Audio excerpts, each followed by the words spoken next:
On the open ocean of the Pacific, few things were more valuable than an American aircraft carrier.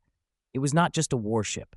It was a floating airfield, a steel fortress, and a moving target packed with aircraft, fuel, ammunition, and thousands of men. In one hull, it carried enough striking power to change the outcome of battle in a single afternoon. That also made it the ship the enemy wanted to destroy above all others. And by the final year of World War II, Japan understood that better than anyone. By then, the United States had transformed from a navy fighting for survival into an industrial giant launching carrier after carrier into the war. These new ships were larger, tougher, faster to repair, and backed by enormous production power. Among them was one of the most formidable, USS Bunker Hill. Commissioned in 1943, Bunker Hill was an Essex-class aircraft carrier, the class that came to symbolize American naval dominance in the second half of the war. It displaced over 27,000 tons fully loaded, carried a large and flexible air group, and combined speed with durability in a way earlier carriers could not. It was built for the kind of total, relentless war the Pacific had become.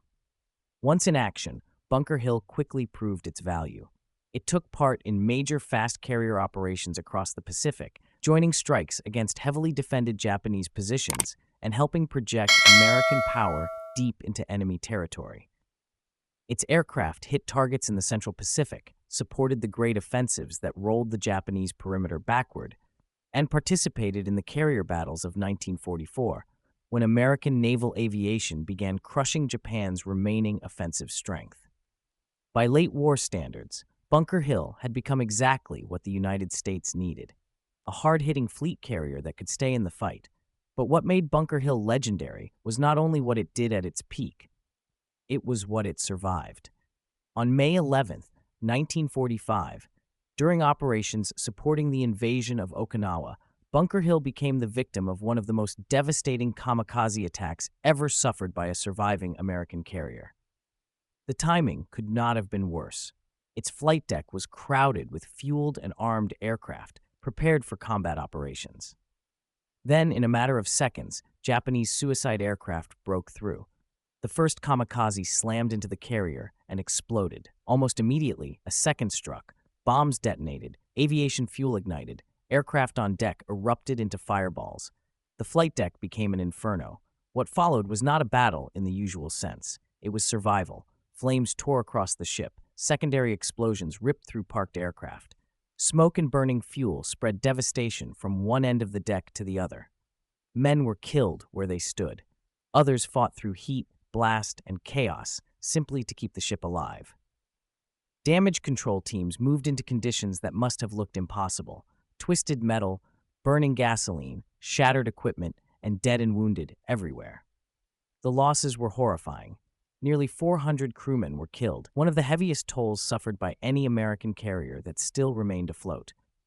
Bunker Hill was devastated so badly that at first glance it looked like a ship already lost, but it did not sink. That fact says everything about both the ship and the people aboard it. The Essex-class design was immensely strong, but steel alone did not save Bunker Hill. It was saved by discipline, training, and extraordinary human endurance. Sailors fought fire after fire, contained further damage, and kept the carrier alive when destruction seemed unavoidable. It survived not because the attack was small, but because the response was greater. Bunker Hill never returned to combat after that day, but its place in history was already secure. It became a symbol of the final phase of the Pacific War, when American victory was close, yet still came at a terrible price. It represented the brutal reality of Okinawa, the desperation of Japan's kamikaze campaign, and the grim truth that even the most powerful carriers in the world remained vulnerable when the enemy was willing to die just to hit them. Bunker Hill did not earn its legend through elegance or fame. It earned it through fire. Its story is the story of a carrier struck with overwhelming violence, shattered in full view of the fleet, and still refusing to go under. In that sense, it stands as more than just number 5 on this list. It stands as proof of how hard the Pacific War had become by 1945 and how hard American carriers had learned to endure. Long before the massive Essex-class carriers entered the war, there were only a few American fleet carriers in the Pacific, precious, irreplaceable, and constantly at risk. Among them stood one of the oldest and most enduring, USS Saratoga. Commissioned in 1927, Saratoga was not originally designed as an aircraft carrier. It began life as a battle cruiser, later converted under naval treaties into one of the United States' earliest large carriers. That origin gave it unusual characteristics: heavily built, fast for its time, and capable of carrying a substantial air group. By the time World War II began, it was already considered an aging ship. But age did not mean weakness. At the moment of the attack on Pearl Harbor in December 1941, Saratoga was one of only 3 operational American fleet carriers in the Pacific, alongside Lexington and Enterprise. That alone made it strategically invaluable. In the opening months of the war, when American forces were on the defensive and every asset mattered, Saratoga represented something more than a ship. It was a lifeline. Its war, however, would not be smooth.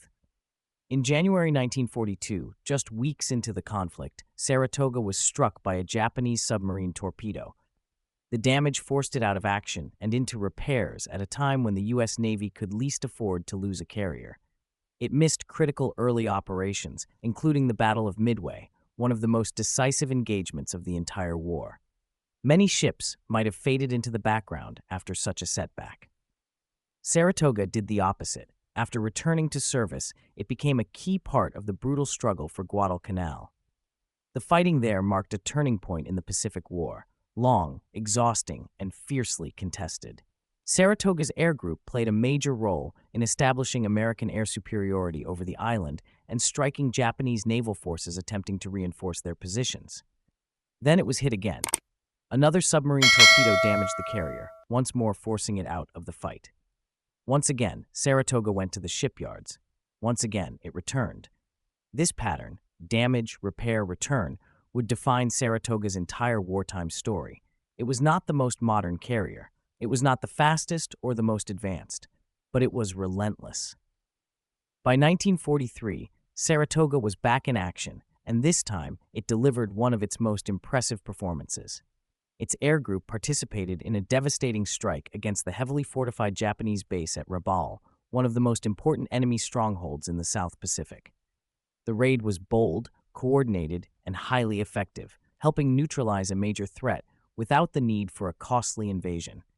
It proved that even an older carrier, when properly used, could still deliver decisive results. As the war moved into its final stages, Saratoga continued to serve in multiple roles. It was not only a combat vessel, but also a training carrier, preparing thousands of pilots and aircrew for operations across the Pacific. That contribution, though less visible than frontline combat, was critical. Every trained aviator meant another aircraft in the sky, another strike mission launched, another step toward victory. Yet even in the closing months of the war, Saratoga was not spared from danger. In 1945, during operations near Iwo Jima, it was struck by multiple kamikaze attacks in a single day. Explosions rocked the ship, fires broke out, damage spread across the deck. It was a brutal reminder that even as Japan weakened, its attacks could still inflict serious harm. And still, it survived. Across the war, Saratoga earned 8 battle stars, a testament to both its longevity and its consistent involvement in major operations. It had been torpedoed more than once, bombed, damaged, repaired, and sent back into action repeatedly. Few ships endured as much and remained operational for so long. That is why Saratoga became known as the Grand Old Lady of the fleet, not because it was the newest, not because it was the most powerful, but because it simply refused to leave the fight. Its story represents something essential about the early and middle years of the Pacific War, the period when the United States did not yet have overwhelming numbers, when every carrier counted, and when survival often depended on the ability to recover, repair, and return faster than the enemy expected. Saratoga was never the flashiest ship in the fleet, but it was always there. By the spring of 1942, the Pacific War was still moving in Japan's favor.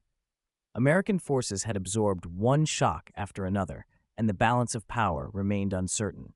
The United States needed more than courage now. It needed proof that Japan could be stopped. That proof began to take shape aboard USS Lexington. Commissioned in 1927, Lexington was, like Saratoga, originally laid down as a battlecruiser before being converted into an aircraft carrier. It was one of the first great carriers in the American fleet, large, powerful for its era, and central to U.S. naval planning before the war. It also carried one of the most recognizable nicknames in the Pacific, Lady Lex. When war came, Lexington quickly became one of the few American carriers available to challenge Japan's rapid expansion. In the desperate opening phase of the conflict, that made it invaluable. Every sortie mattered, every strike counted, and every carrier risked being lost. Lexington's defining moment came in May 1942 at the Battle of the Coral Sea, one of the most important turning points in the naval war. This battle was unlike anything the world had seen before. For the first time in history, two opposing fleets fought a major naval engagement without their surface ships ever coming within sight of one another. No battleship duel, no close-range line of fire.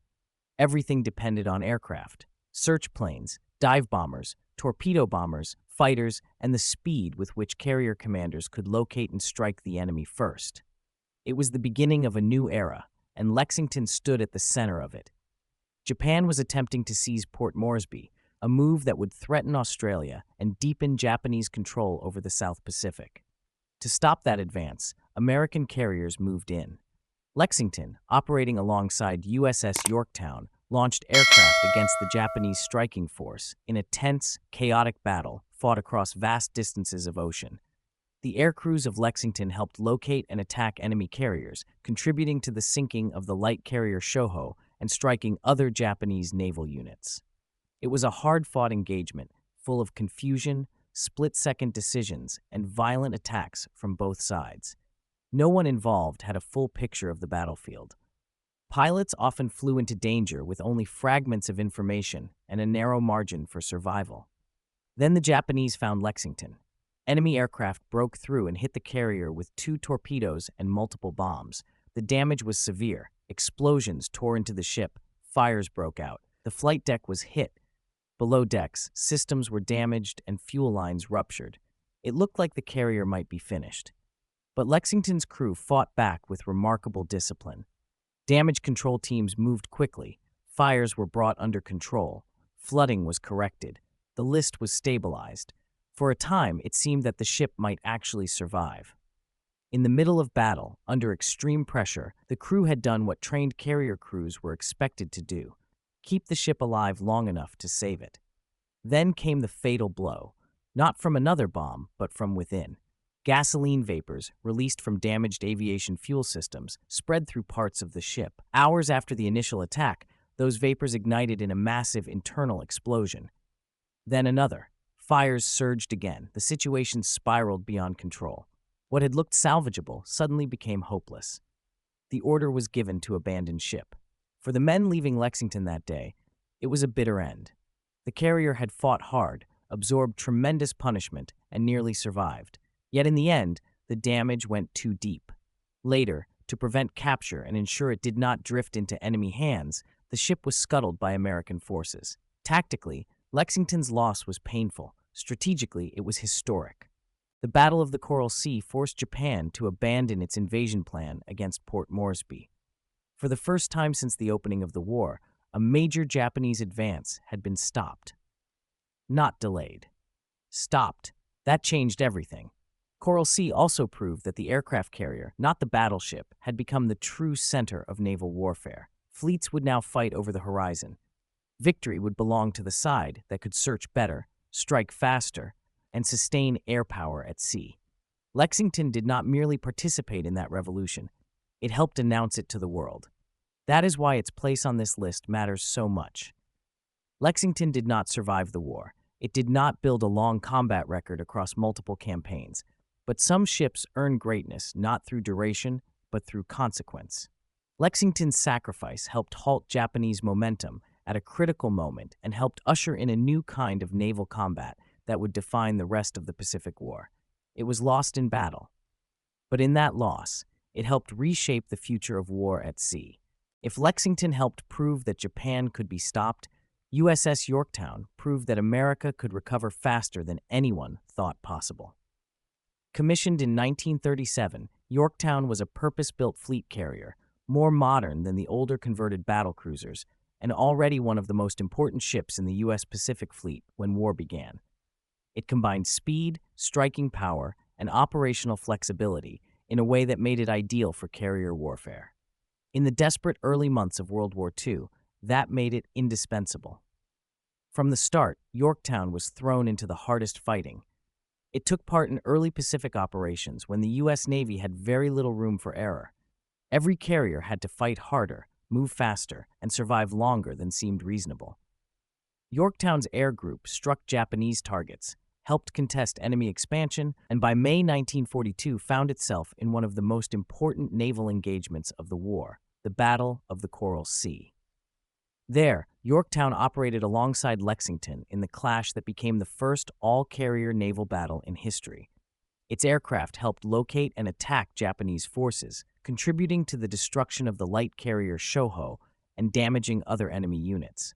But Yorktown also took hits of its own.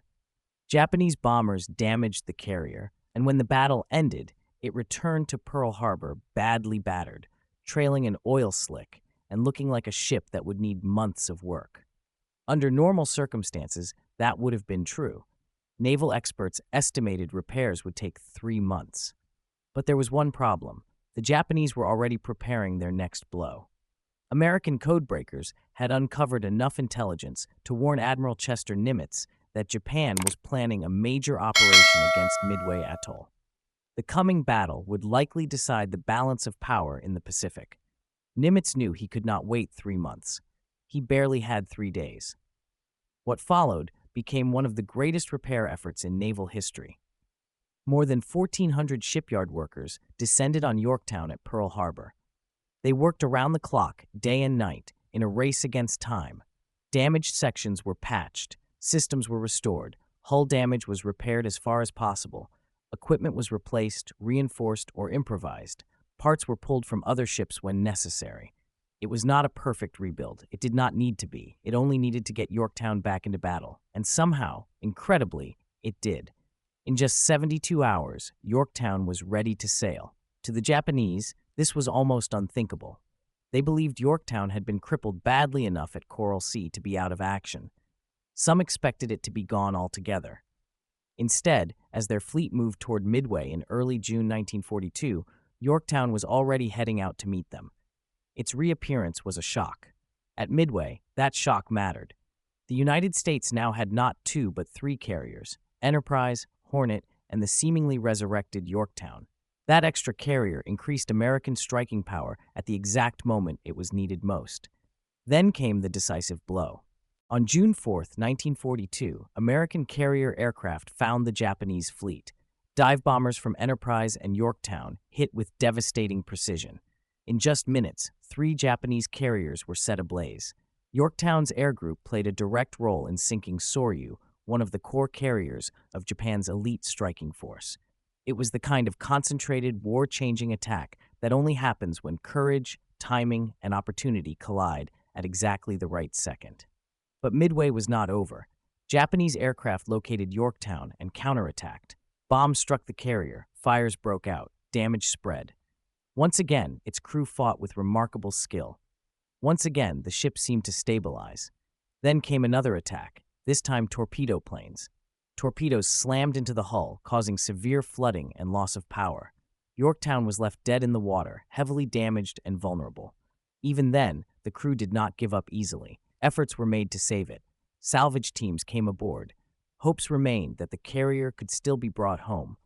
Then, days later, a Japanese submarine found the crippled ship and struck again. That ended it. Yorktown finally sank on June 7, 1942. Its combat career had been brief. Its end was tragic, but its place in history is enormous.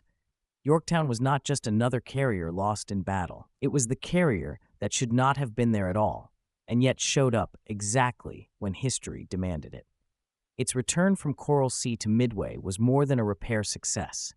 It was a statement about American resolve, industrial speed, and refusal to accept defeat on enemy timelines.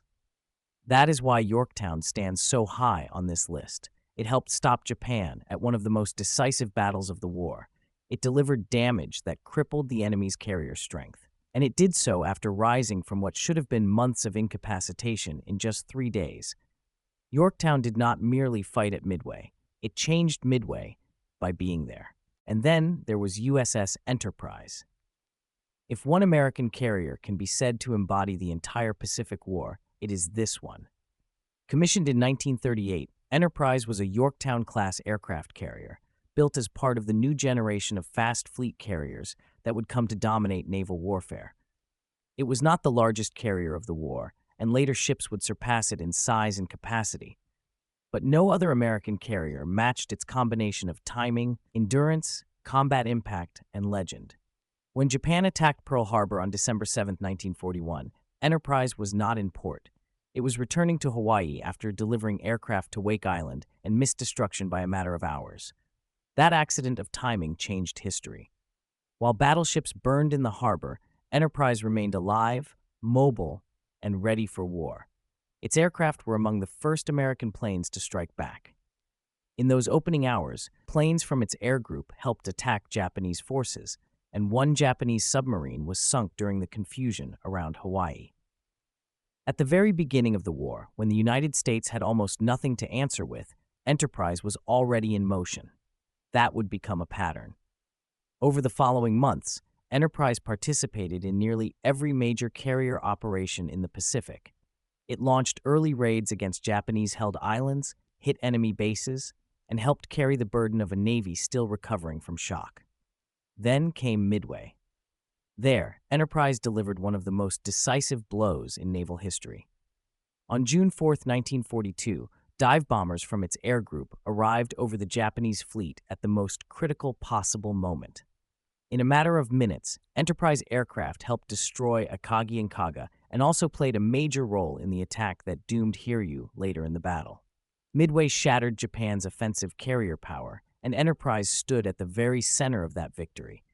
But if Midway made Enterprise famous, Guadalcanal made it indispensable.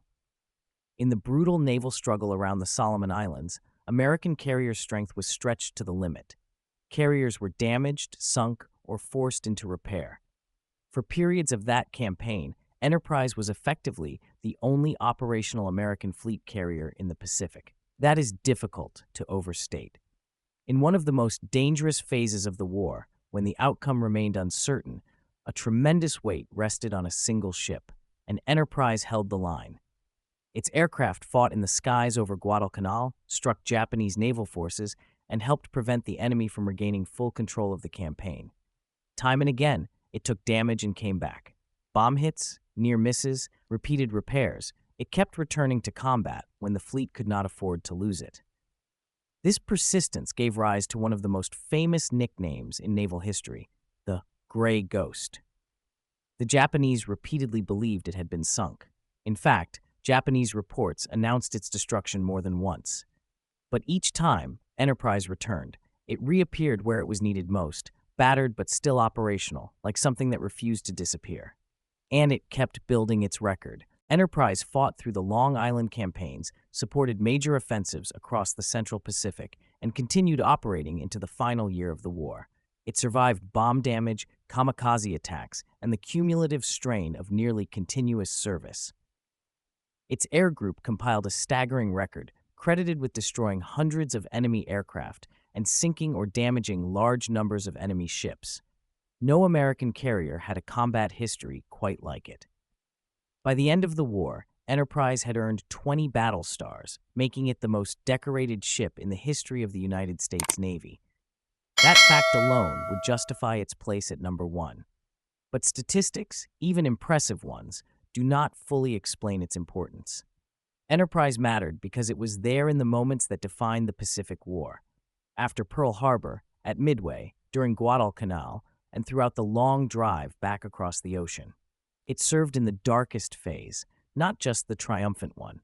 It survived when survival itself shaped strategy.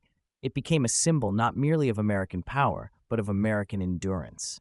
Other carriers were newer, some were larger, some represented the industrial might that eventually overwhelmed Japan.